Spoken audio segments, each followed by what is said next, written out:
La Voz de América presenta. Muerte y cuantiosas pérdidas, la huella de ida en su paso por el noreste de Estados Unidos. Wow, this was just unbelievable. FEMA y la Casa Blanca despliegan masivo plan de contingencia ante destrozos por Aida. Además, Corte Suprema deja en pie ley antiaborto de Texas, la más restrictiva en Estados Unidos. Gobierno y oposición de Venezuela se preparan para otra ronda de diálogo.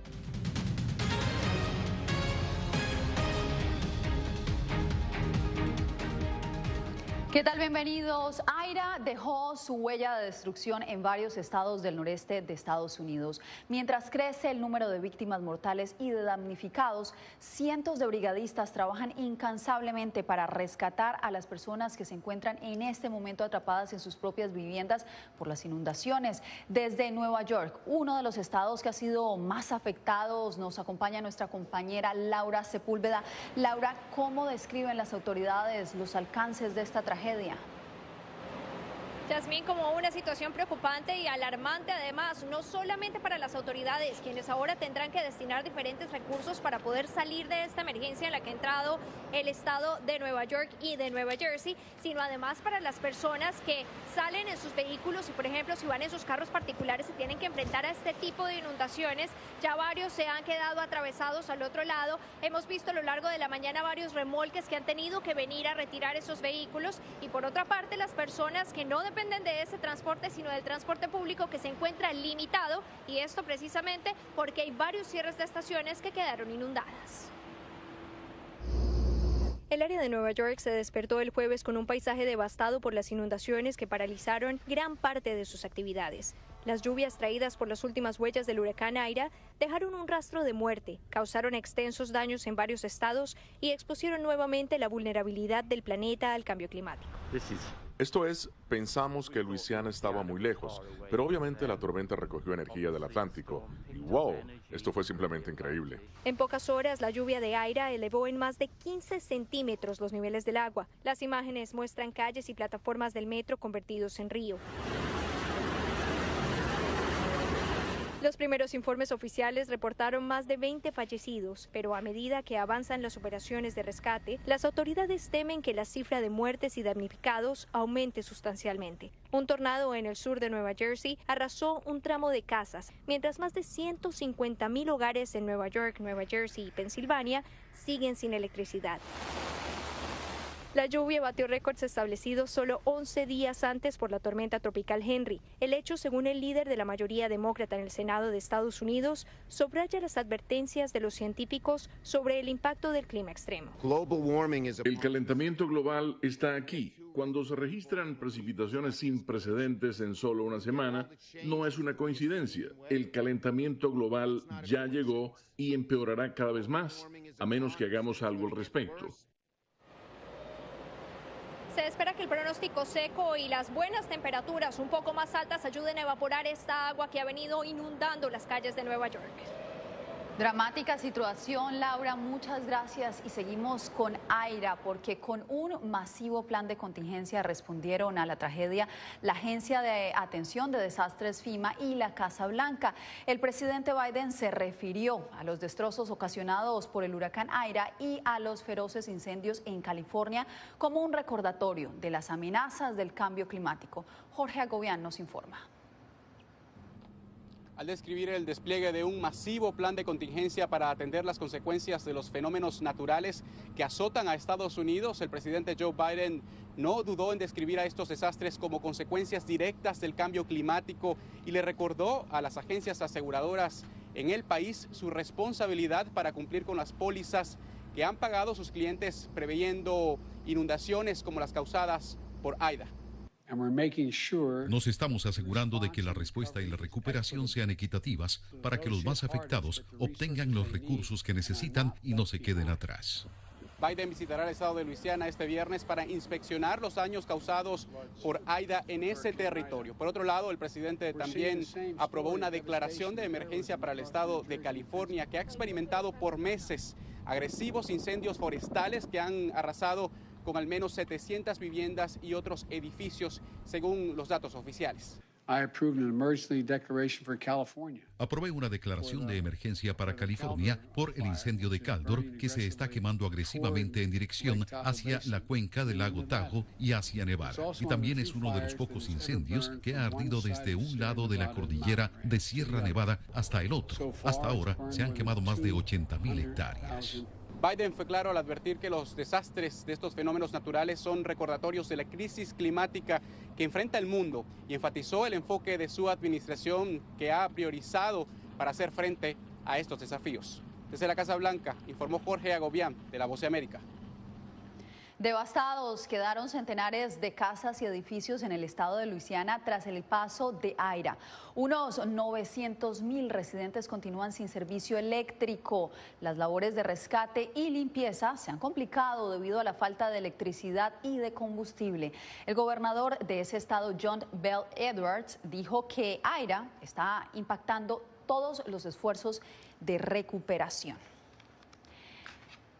Entre tanto, las llamas del incendio forestal Caldor continúan incinerando miles de hectáreas y amenazan a la ciudad turística de South Lake Tahoe. La Casa Blanca lo declaró emergencia presidencial. Verónica Villafañe tiene los pormenores. El incendio forestal Caldor ha calcinado 86,000 hectáreas y destruido más de 800 hogares y estructuras comerciales. 4.500 bomberos están tratando de detener el rápido avance de las llamas e impedir que lleguen a la ciudad turística de South Lake Tahoe. Casi 30,000 personas tuvieron que ser evacuadas de esa zona. Los residentes realmente cooperaron. Salieron de la zona sin estorbar o impedir el avance de nuestros bomberos. Kevin Brown, portavoz de CAL FIRE en el Centro de Operaciones del Incendio Caldor, dice que South Lake Tahoe permanecerá bajo evacuación obligatoria. Aún no saben cuándo se podrá levantar la orden. Fuertes vientos, altas temperaturas y maleza seca propulsaron la rápida expansión. Según Brown, cuadrillas especiales están atacando el incendio en múltiples frentes. Pero aún en el campo enfrentando el fuego, los bomberos no son inmunes al alcance del COVID. Una cuadrilla entera dio positivo y está fuera de comisión por 2 semanas. Los 16 individuos fueron puestos en cuarentena como precaución. Brown señala que esta es la segunda temporada que están lidiando con COVID y que el Departamento Forestal y de Protección contra Incendios de California ha establecido protocolos de seguridad para sus bomberos. Se espera una baja de temperatura y disminución de velocidad de los vientos que pueda asistir la labor de los bomberos en los próximos días. El incendio Caldor, que está ardiendo hace más de 2 semanas y que recibió una declaración de emergencia presidencial, tiene un 25% de contención. Verónica Villafañe, Voz de América, Los Ángeles. Entró en vigencia en Texas una de las leyes antiaborto más restrictivas de Estados Unidos. En una controversial acción judicial, la Corte Suprema dejó en pie la norma que prohíbe el aborto a partir de la 6ª semana de gestación. Para explicarnos, Arnaldo Rojas está con nosotros desde Houston. ¿Qué fue lo que sucedió, Arnaldo? Yasmin, bueno, esta decisión judicial hecha pública en los últimos minutos de este miércoles da luz verde a la implementación de esta ley antiabortos en Texas, una de las más restrictivas en todo el país. Claramente dividida, la Corte Suprema de Estados Unidos decidió no bloquear una nueva ley de Texas que prohíbe el aborto a partir de las 6 semanas de gestación. La orden de la Corte es asombrosa, argumentó en desacuerdo con el fallo la jueza Sonia Sotomayor, quien describió la ley de Texas como flagrantemente inconstitucional. El juez presidente del más alto foro judicial del país se alineó con los magistrados disidentes, refiriéndose al nuevo estatuto tejano como inusual y sin precedentes. Más temprano, la Casa Blanca también se expresó en contra de la ley de Texas que entró en vigor este miércoles.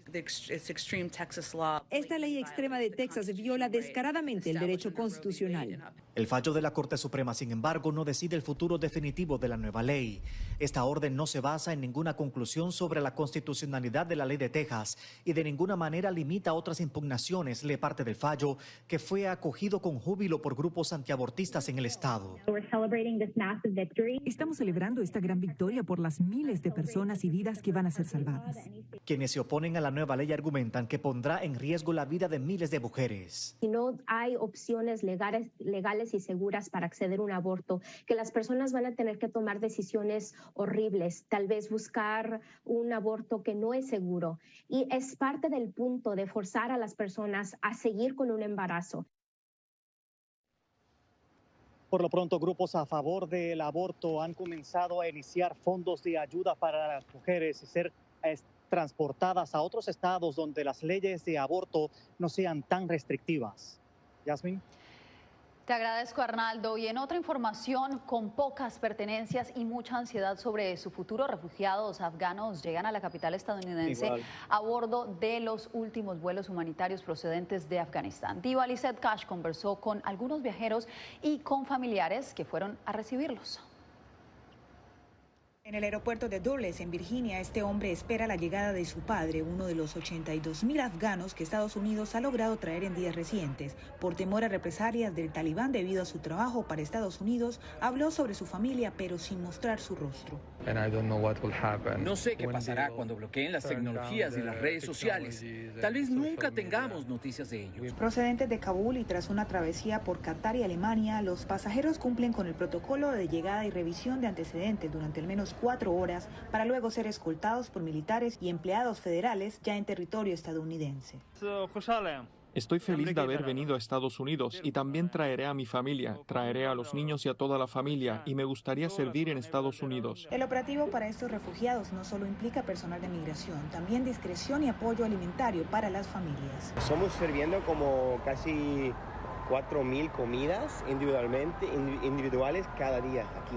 El día más ocupado tenemos como 23 vuelos. Este es el Dulles Expo Center en Chantilly, un centro de convenciones de por lo menos 12.000 metros cuadrados en el estado de Virginia. Todo el centro ha sido acondicionado como albergue temporal para los afganos que llegan al área metropolitana de Washington. Cientos de refugiados afganos terminan aquí temporalmente su jornada, donde reciben la vacuna contra el COVID-19 antes de ser trasladados a bases militares en Nueva Jersey, Virginia, Wisconsin y Texas. Diva Lizette Cash, Voz de América, Virginia. Más adelante, la nueva cepa del coronavirus que tiene en alerta a los especialistas en salud pública en Estados Unidos.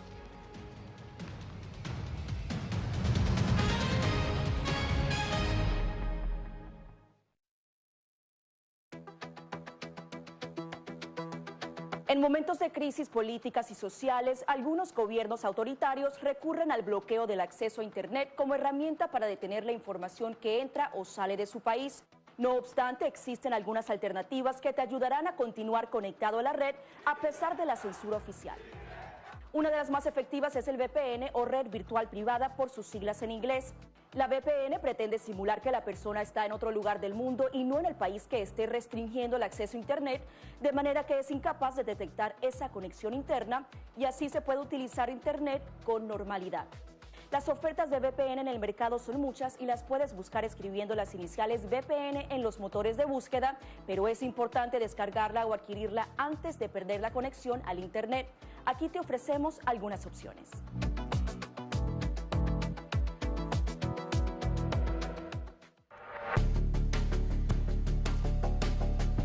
Durante el brote del COVID-19, los estafadores pueden tratar de aprovecharse de personas vulnerables a través de diversos métodos que van cambiando con frecuencia. Es posible que lo contacten por teléfono, correo electrónico, mensajes de texto, correo postal o redes sociales.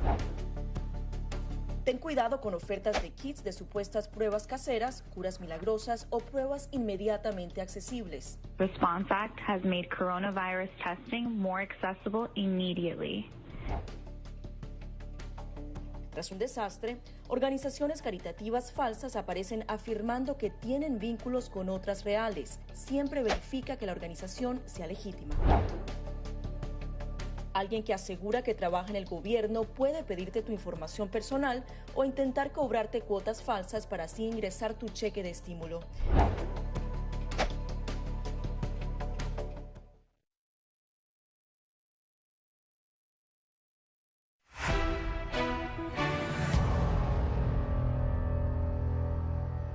Una nueva cepa del coronavirus tiene en alerta a la Organización Mundial de la Salud. Se trata de la variante MU, que según expertos puede resultar más infecciosa que las anteriores. José Pernalete, ¿qué más se conoce sobre este linaje? Así es, se trata, Yasmín, de una cepa que es la responsable de la muerte de al menos los recientes fallecimientos registrados en Colombia, de al menos 60% de los decesos. De hecho, es allí, en esa nación sudamericana, donde se originó, donde fue detectada, y precisamente también en estos momentos ya se hace presente en 43 países del mundo. Veamos el reporte. Otro obstáculo en la guerra contra el coronavirus. La Organización Mundial de la Salud coloca en vigilancia los casos de infección por la variante Mu. Este linaje, reportado en el Boletín Epidemiológico Semanal de la OMS, registra un nivel potencial de resistencia a las vacunas, una variante que se une al acecho de la variante Delta, clasificación viral que ha complicado las salas de emergencia y cuidados intensivos de Estados Unidos. En el verano pasado, un gran número de pacientes, era un poco mayor, tenían más comorbilidades y ahora, de esta manera, con la variante Delta, ciertamente estamos viendo un mayor número de pacientes más jóvenes. Muchas veces no tienen tantas comorbilidades y vuelven a enfermarse gravemente. La variante Mu se ha reportado de manera esporádica en Sudamérica y Europa. Con una prevalencia general de 0.1%, su registro se hace notorio en Ecuador con 13% y en Colombia con 39%. El patrón común que estamos viendo con aquellos pacientes es que no están vacunados. Tienden a enfermarse más y requieren un ventilador y requieren atención en la unidad de cuidados intensivos. Las variantes de mayor impacto según la OMS son Alfa y Delta. Los expertos insisten en que la mejor contención de la generación de nuevos linajes es la vacunación masiva. Por otra parte, los CDC han registrado cifras récord de admisiones de niños en los hospitales de Estados Unidos. Hasta los momentos se registran 300 ingresos diarios. Yasmín. José, muchas gracias. Y a pocas horas del segundo encuentro entre el gobierno y la oposición venezolana, llegan a México este jueves los representantes de la Plataforma Unitaria de Venezuela para participar en la negociación con los representantes de Nicolás Maduro. Celia Mendoza, enviada especial de La Voz de América, tiene todos los detalles desde Ciudad de México. Celia, ¿cuáles son las exigencias de la delegación que representa a Nicolás Maduro? Ellos tienen claro que vienen a pedir que se levanten las sanciones. De hecho, el mismo presidente Nicolás Maduro lo dijo a los venezolanos, asegurando que esperan que este sea uno de los pasos que se tomen durante esta negociación, la segunda ronda. Pero además habló acerca del oro en Inglaterra y otros activos que estarían en este momento en disputa. A instancia del mediador Noruega, comienza este viernes la segunda ronda de negociaciones entre el gobierno de Nicolás Maduro y los representantes de la Plataforma Unitaria de Venezuela. Tensiones y condiciones por parte de la delegación que representa a Nicolás Maduro preceden el tono del encuentro. Venezuela va a presentar en México, ante la segunda ronda de negociaciones con la oposición guaidocista, un petitorio firme con todas las exigencias económicas para la recuperación de la economía del país y para que se devuelva el oro secuestrado en el Banco de Inglaterra, todas las cuentas bancarias y se levanten todas las sanciones contra PDVSA. En conversación con La Voz de América, Benigno Alarcón, director del Centro de Estudios Políticos y de Gobierno de la Universidad Católica Andrés Bello, desestimó el impacto que estas exigencias puedan tener en una instancia tan temprana de la negociación. El gobierno va a querer mucho a cambio de cualquier concesión que haga. Y creo que la comunidad internacional también va a querer garantías propiamente dichas a cambio de cada concesión que haga. Nada está acordado hasta que todo esté acordado. El encuentro entre el 3 y 6 de septiembre está precedido por la liberación del opositor Freddy Guevara, quien ha respaldado el diálogo a pesar de su detención. Yo salgo a reforzar y a respaldar la política que ha decidido la unidad, que es impulsar un proceso de negociación que nos lleve a una solución para Venezuela. Hasta el momento no se ha confirmado la participación de Freddy Guevara en este proceso, sin embargo se espera que arribe esta misma noche a México en caso de que esto suceda, mientras el Grupo Internacional de Contacto emitió un comunicado pidiéndole a los socios internacionales y regionales que apoyen estos diálogos. Yasmín. Bien, pues seguiremos informando sobre el avance de estos diálogos. Celia, muchas gracias por la información. Y en breve les contamos cómo avanza el programa en el que cientos de guatemaltecos han obtenido visas para trabajar en Estados Unidos.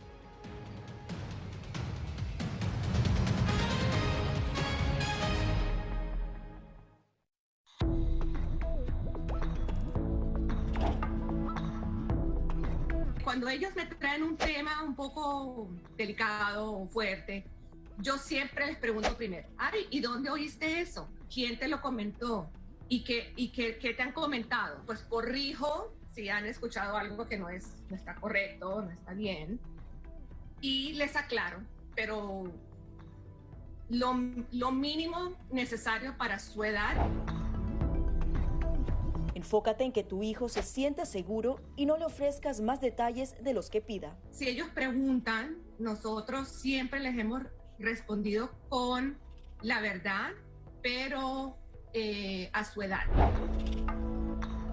Finalmente, di cosas específicas que tu hijo pueda hacer para que sienta que tiene el control. Por ejemplo, enséñale que lavarse las manos con frecuencia lo puede ayudar a mantenerse sano.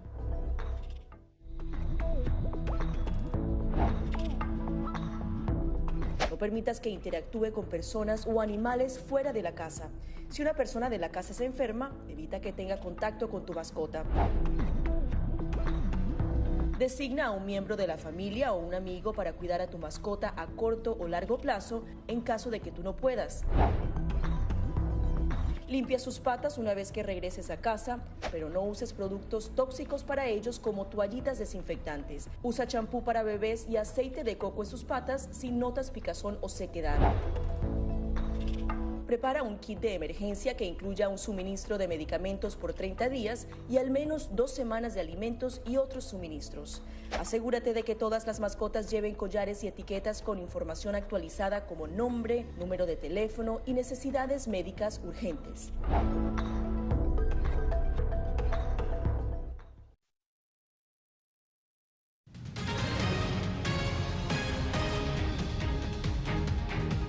Hasta la Corte Suprema de Justicia llegaron defensores de derechos humanos de Nicaragua para pedir la revocatoria de la naturalización que el mandatario Daniel Ortega le concedió al expresidente salvadoreño Salvador Sánchez Serén. Donaldo Hernández nos informa. El jurista José Antonio López, integrante del Movimiento Defensores del Pueblo, interpuso ante la Corte Suprema de Justicia de Nicaragua un recurso de amparo contra la reciente naturalización del expresidente de El Salvador, Salvador Sánchez Serén. Dice la Ley de Justicia Constitucional que los recursos tienen lugar, ¿verdad?, contra cualquier acto que viole derechos y garantías constitucionales, y nosotros le estamos citando que el director de Migración y Extranjería viola la Constitución política. López argumenta que Juan Emilio Rivas, director de Migración, autorizó la naturalización del exmandatario sin que cumpliera los requisitos que contempla la Constitución y los tratados internacionales. No puede dársele ni asilo ni ningún tipo de recurso a aquellas personas que están siendo señaladas por robo o peculado. Aunque las autoridades migratorias de Nicaragua no han respondido a los argumentos de defensores del pueblo, la exdiputada Nidia Ruiz, integrante del partido salvadoreño Frente Farabundo Martí para la Liberación Nacional, sostiene que el exmandatario cumplió con los requisitos para naturalizarse como nicaragüense. Y la legalidad de ese país a que uno acude a pedir un asilo por persecución política. En los próximos días se conocerá si la Corte Suprema de Justicia decide alugar al recurso de amparo que requiere revocar la naturalización del expresidente salvadoreño. Donaldo Hernández, Voz de América, Managua. Más de 500 guatemaltecos han obtenido visas para trabajar en Estados Unidos, a las cuales optaron casi 17,000 interesados. Eugenia Sagastume nos dice cómo avanza este proyecto. Los gobiernos de los Estados Unidos y Guatemala trabajan en estrecha colaboración para brindar a los guatemaltecos vías legales para trabajar en los Estados Unidos a través del programa de visas H2. Ese es el ofrecimiento hecho por Estados Unidos como una alternativa para no viajar de forma irregular y optar por vías legales. Actualmente hay 519 guatemaltecos participantes en ese programa. Distintas áreas laborales, como lo eran pilotos, jardineros, electricistas, albañilería o construcción. Pero la cantidad de guatemaltecos que busca una oportunidad laboral es mucho mayor. Para la convocatoria de Estados Unidos tuvimos casi 17,000 personas que aplicaron. Algo que para la analista Úrsula Roldán debe ampliarse y sobre todo enfocarse en las causas estructurales de la migración. Deben de agilizarse los programas desde el Ministerio de Trabajo. Por otro lado, son insuficientes dadas las crisis y por eso hablamos de que hay que atacar las causas estructurales de la migración. El Ministerio de Trabajo explica que el proceso de selección se hace de acuerdo a los requerimientos de los empleadores, por lo cual no todos son aptos para las plazas. Es la Embajada de Estados Unidos la que al final decide si aprueba o no aprueba las visas de trabajo. La funcionaria asegura que se esfuerzan para ofrecer más espacios laborales a los guatemaltecos. Eugenia Sagastume, Voz de América, Guatemala. Quédese porque al volver... Yo tenía miedo porque él tenía un cuchillo en la mano. El relato de una de las recientes víctimas de violencia doméstica en Honduras.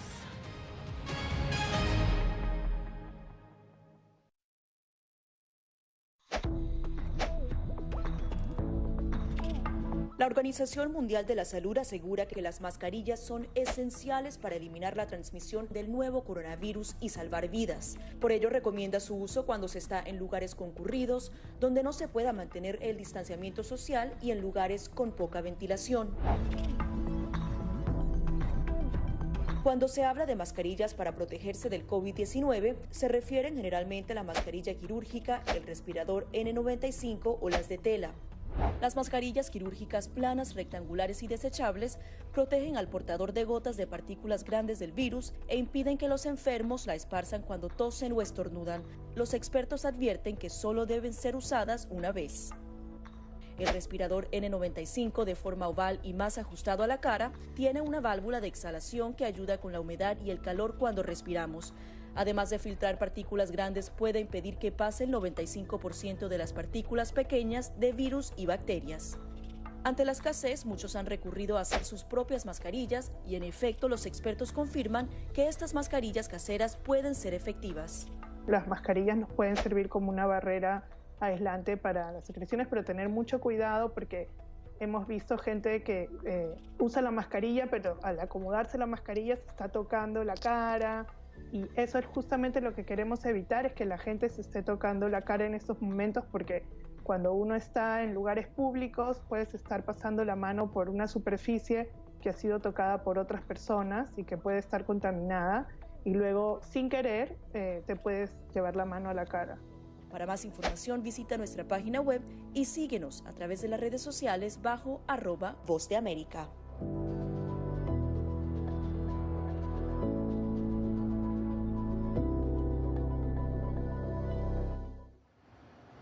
Aumentan las denuncias de violencia contra la mujer en Honduras. Óscar Ortiz nos trae el reporte. Más de 54,000 llamadas por violencia doméstica y maltrato familiar contra las mujeres se contabilizan en Honduras a través del sistema de emergencias 911. De enero a la fecha, y de este total, 25,000 corresponden a violencia doméstica, 29,000 a maltrato familiar y más de 1,000 por violencia sexual, reflejando una emergencia nacional sin respuesta oficial. Y precisamente uno de esos casos es el de Alejandra, nombre con el que identificamos a nuestra entrevistada para proteger su identidad. Y siempre llegaba a hacerme violencia doméstica.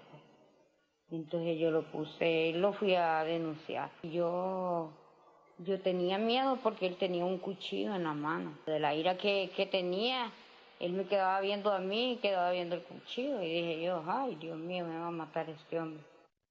Las autoridades filtran las denuncias y terminan procesando solamente una fracción. Dinora Gómez, vocera de la Unidad Especial de la Mujer del Ministerio Público, señaló que los casos por violencia contra las mujeres investigados por ese despacho superan los 4,000 en lo que va del 2021. El Ministerio Público se rige pues a través de lo que tipifica el Código Penal en el artículo 208, lo que estima, ¿verdad?, que es un femicidio.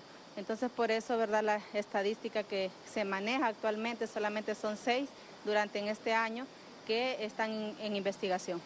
Otras organizaciones como Calidad de Vida asegura que reciben alrededor de 95 solicitudes de protección y más de la mitad solicitan refugio en otros países bajo mecanismos de protección internacional. Oscar Ortiz, Voz de América, Honduras. Bien, eso es todo por hoy. Mañana nos vemos con más información aquí en El Mundo al Día. Les informó Yasmín López.